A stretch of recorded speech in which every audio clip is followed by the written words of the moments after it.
Hi folks, today we're going to spend some time on our mineralization tank.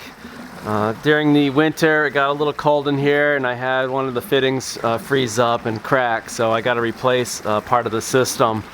So the first part of the video I will take this apart and we'll do a little autopsy on some of the pieces just to see how they've held up over the last few years. And then the second part, we're going to do some redesigning on this, try to make it run a little bit more efficiently. I haven't been 100% happy with the performance of this, but it does a really good job for running as an airlift system. So stay tuned and we'll see how this turns out.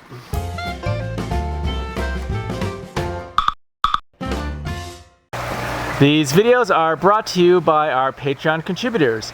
Our top contributors are aquaponics.ai, growpockets.com, trueaquaponics.com, and glassbottleoutlet.com. Thanks for your support.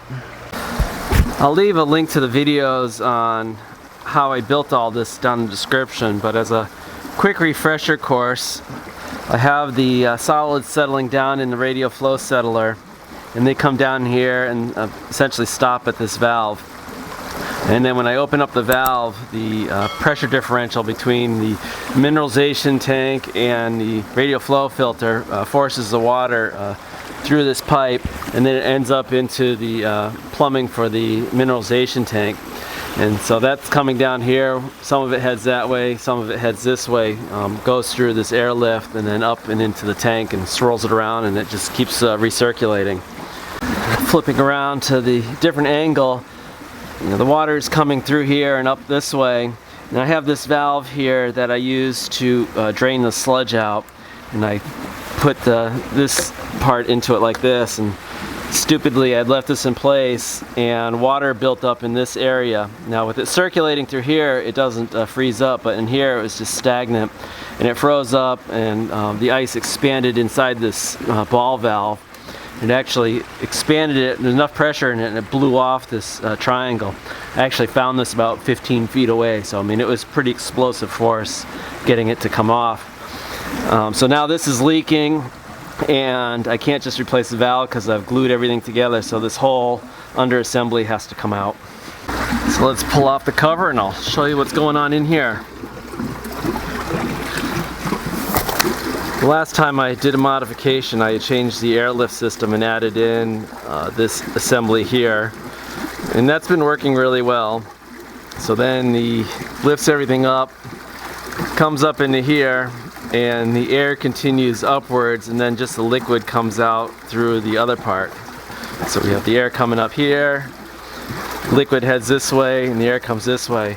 Now you can see along the top here, there's a whole bunch of solids, so some of the liquid is still working its way up and so sort of bubbles out. This other side is substantially worse, where it's just bubbling out, and you can see the mark on the greenhouse where it's just sort of aerosolizing and going into everything. So I'm not overly thrilled with having the fish manure get into the air, so that's one of my top concerns. It's probably harmless, but nobody needs to be breathing that. If you don't really want to deal with solid waste, this is not the system for you.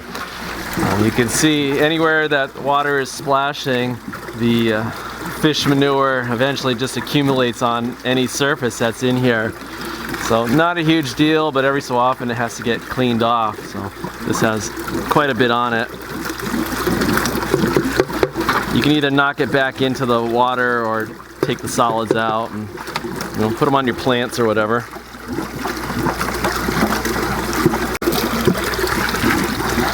I do get some swirling with the tank.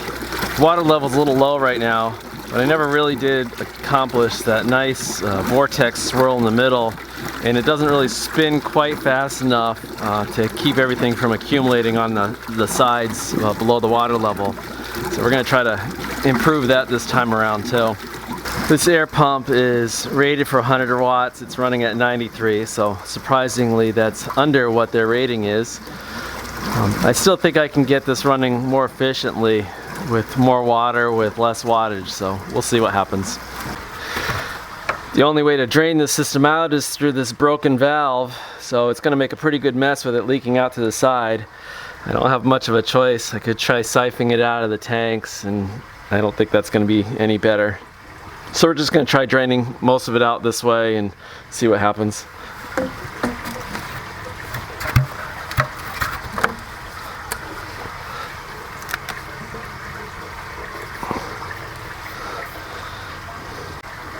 So it looks like it's completely stuck, so it could be, I don't think there's ice in this area, but it's probably all solids binding it up.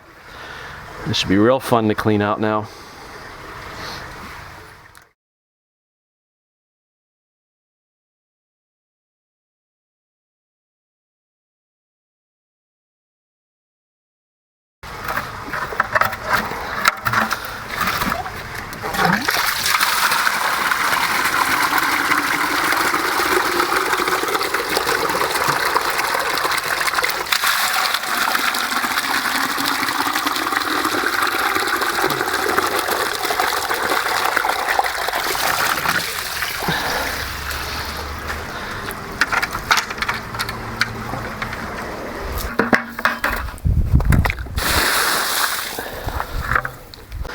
You might be surprised to know that I was wrong, and there's nothing stuck to the sides of this thing until you get up to where the water level was.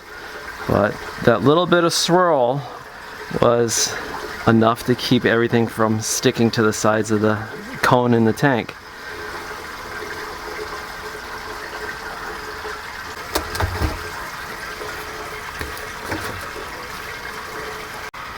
Overall, the vent pipe is very clean on the inside, just what's building up as the air was exiting.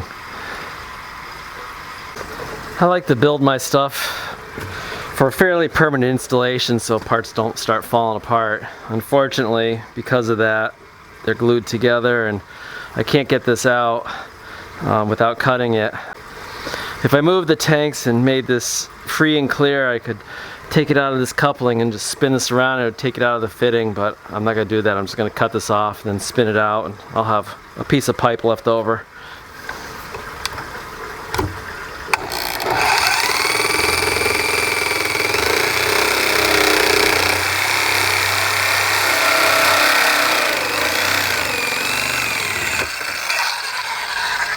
I swear 50% of my time is spent looking for my tools. I don't know where my monkey wrench disappeared to, so we're going to try holding this with a pipe clamp.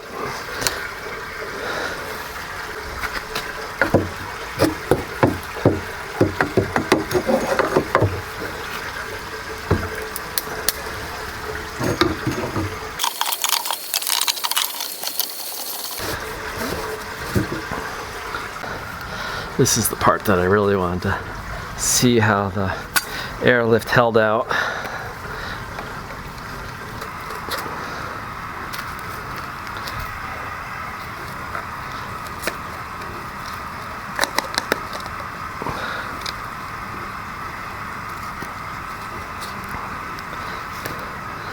Well, I'm not surprised. The bottom section has a lot of solids in there, so water got into there below the airline. It's just going to set in there, so no surprise with that. It's got some funk smell to it, so it's definitely gone aerobic. The holes all look okay, like they haven't clogged up. So overall, I think this design worked pretty well. After cutting through this pipe, I noticed there was a large amount of sediment sitting in about the bottom third of this piping. That would definitely explain why my flow rates weren't quite as high as they used to be. I wonder how long it would have taken for that to finally choke everything out.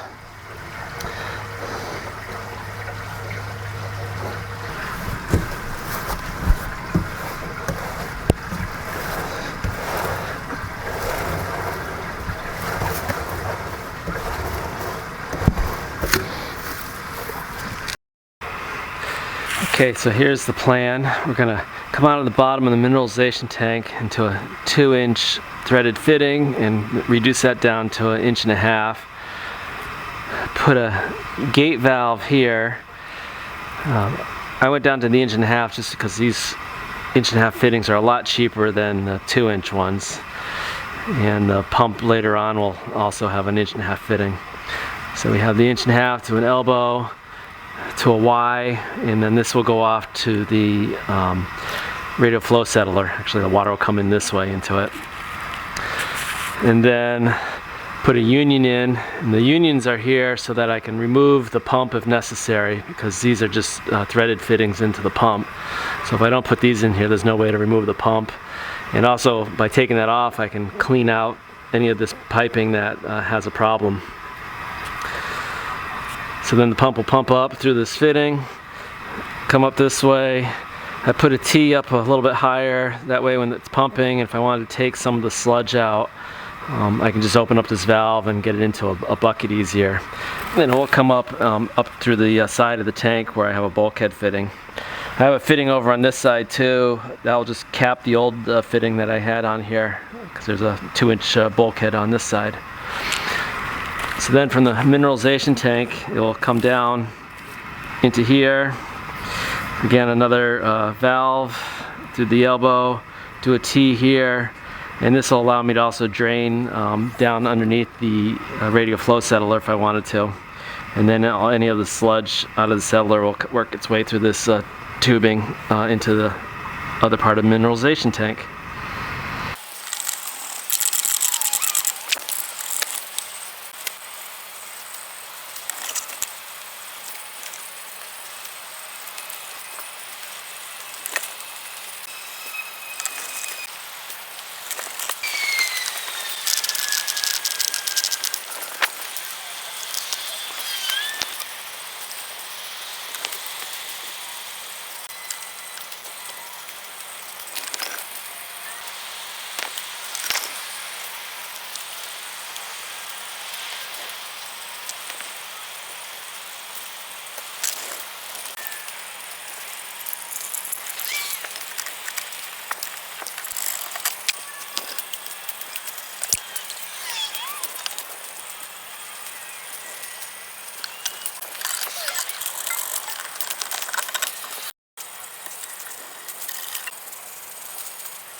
Alright, I've had the filter filling for a little while. Let's open up the valve and see what goes through it. Make sure there's no leaks.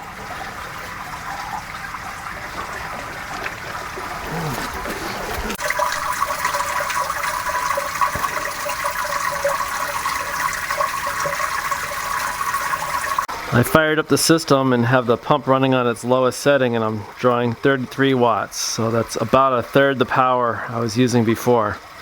With that 1/3 power, it's outputting a lot more water than the airlift ever did, getting much better circulation and getting a really nice vortex in the middle. Not that that makes much of a difference. So I could actually run this probably even slower to meet what the old speed was, since it was keeping the tank fairly clean. A little concerned about not getting enough aeration in it because the water's not splashing much in here. So I have another idea that I'm going to try doing next, and that's using my Infusinators to inject air into the water. So we'll see how that works. If not, I can always fall back to using this. I'm probably going to regret doing this, but I'm going to put my very nice DO sensor in here. This thing cost about $400, and I'm hoping the fish waste won't destroy it, but I want to get a measurement of the oxygen in here, essentially before and after converting this from this setup to using the venturi nozzles. So we'll see what this looks like.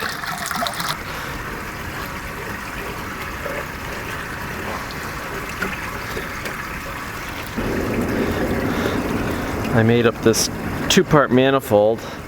This one has 3 Infusinators on one side. Stick a coupling in the middle, and on this far side will be another 3, and this will allow me to adjust the angle if necessary.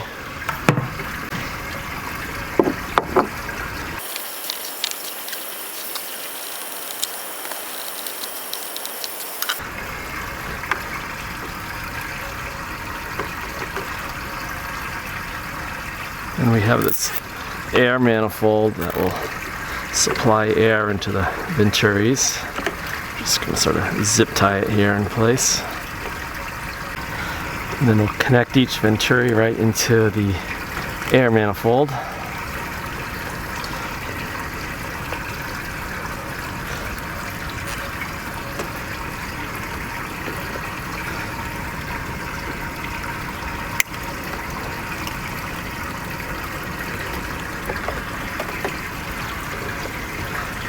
I'm also going to add this air filter in. It acts as an air filter. I don't want any solids getting stuck down into the venturis, and it helps to act as a muffler, so it just quiets it down a little bit.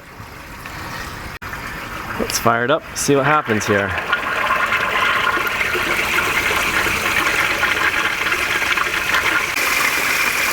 This is looking pretty good.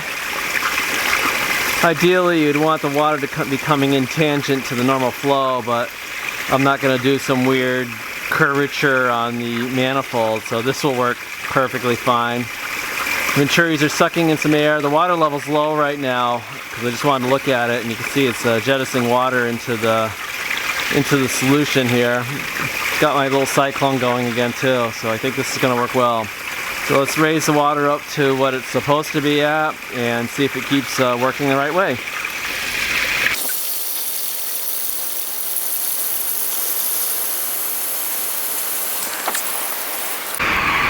That's working great. Everything's submerged now. You can see there's some bubbles coming up into here, so it's aerating down into the mineralization tank, getting a good swirl in here, so it's circulating all the material through the tank, pumping it around. It's nice and quiet. We always like quiet, and I think this is going to work really well. So we'll let this run for a while, and then we'll come back and check to see what the dissolved oxygen levels look like in here. I have this pump running on its lowest setting, so we're at 33 watts. So we're still about a third of the power from using that air pump and getting better circulation. I've let the system run for a few days now, first without the Infusinators just to see what the DO levels would be like. And the DO levels are floating around 50%. And then when I added the Infusinators in, it was about 85%. However, I did notice that a couple of the nozzles did clog. I haven't really cleaned out the mineralization tank very well, so I'm not surprised that there aren't a few rocks or something else in there. So unless you can really keep the tank that have smaller particles in it, they may not work all that great. So you have to be really careful with that. That's about it for this video. Thanks for watching, and we'll see you soon.